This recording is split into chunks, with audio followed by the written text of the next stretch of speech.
Hi everyone, welcome to this video. In this video I'm going to show you a little DIY project in which I use a laptop stand and turn it into a display stand for books or in my case albums. I'm aware that this won't be for everyone and of course you can buy stands for books etc. everywhere. But I found out they can be quite expensive. Meanwhile, laptop stands similar to the ones I use for this project can be bought for only a few euros. So for people like me who like making things and have the supplies needed for it already laying around their home, this could be a nice and cheap option. That's why I decided to share this. Also, before I forget, here's a little disclaimer. This video isn't sponsored. The products that I talk about and use in this video are either bought by me recently or we already owned them. And now, without further ado, let's begin. So here's one of those laptop stands that I talked about. As you can see, usually you take these little feet and put them in one of the 10 designated slots in the bottom of the stand, depending on how vertical you'd like your laptop to be, and pull the feet apart depending on how big your laptop is, like this or like this. However, as you can see, even in the most vertical position possible, it's still quite horizontal. To use as a display stand, you'd like for it to be something more like this. That is why I'm going to saw off and use the back end of the bottom of the stand, which will shorten the bottom significantly, and put parts of that back end over here so we can put the stand in a more straight up position, like the way I'm showing you in this example right now. The things that you're going to need for this project are, of course, the laptop stand itself, a miter box, a hacksaw, 2 C or G clamps, a piece of sandpaper, some double-sided tape, and lastly a pair of scissors. Optionally a pair of gloves, but I'll get to that later. As you can see here, there are originally 10 designated spots in which you're supposed to put the feet. You could saw off only 4 spots from the end, which is the part you need to get to the right height. However, I'm going to saw it off right here because I'd like the stand to also be a bit shorter in depth. So I'll leave 2 of the original spots on the stand and saw off the remaining 8.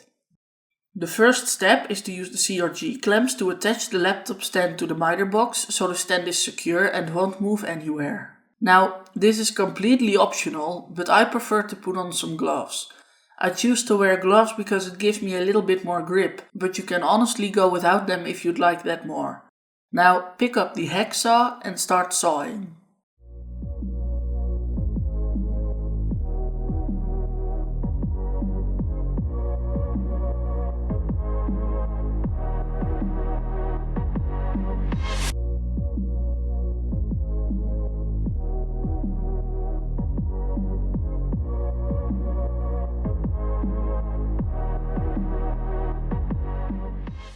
When you're done sawing off both sides, it should end up looking something like this. The next step is to take the sawn off pieces and continue sawing it in pieces containing 2 slots each. You could decide to saw them off one by one, but to make the process a bit quicker I decided to do 2 at the same time. As you can see here, I checked the placement multiple times to make sure they're well aligned so I won't saw it off all crooked or in the wrong place. When you're done and you remove the C or G clamps, you should have 2 pieces looking somewhat like this. Repeat the same process with the bits you have left, and in the end you should have 4 little pieces like these. Now it's time for the next step, which is sanding down the edges. As you can see here, the edges are quite rough, so we use some sandpaper to smoothen those out. Besides the little sawn off parts, don't forget to also smoothen out the rough ends on the stand itself as well. The last step is to put everything together using some double-sided tape, the way you can see me doing right here.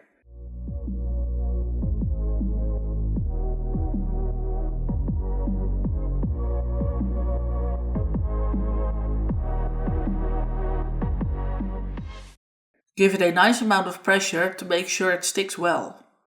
When you're done, your results should look similar to this. On the left you can see the most vertical way the stand could originally be placed, and on the right you see the most vertical way the stand can be placed after everything we just did. And as you can see, that's quite a difference. Here's a close-up of the stand with an actual book placed on it, and despite sawing off a great part of the bottom of the stand, it hasn't lost any of its strength and is still quite sturdy. And here you can see how it would look using some of the different slots on the stand to put in different vertical positions.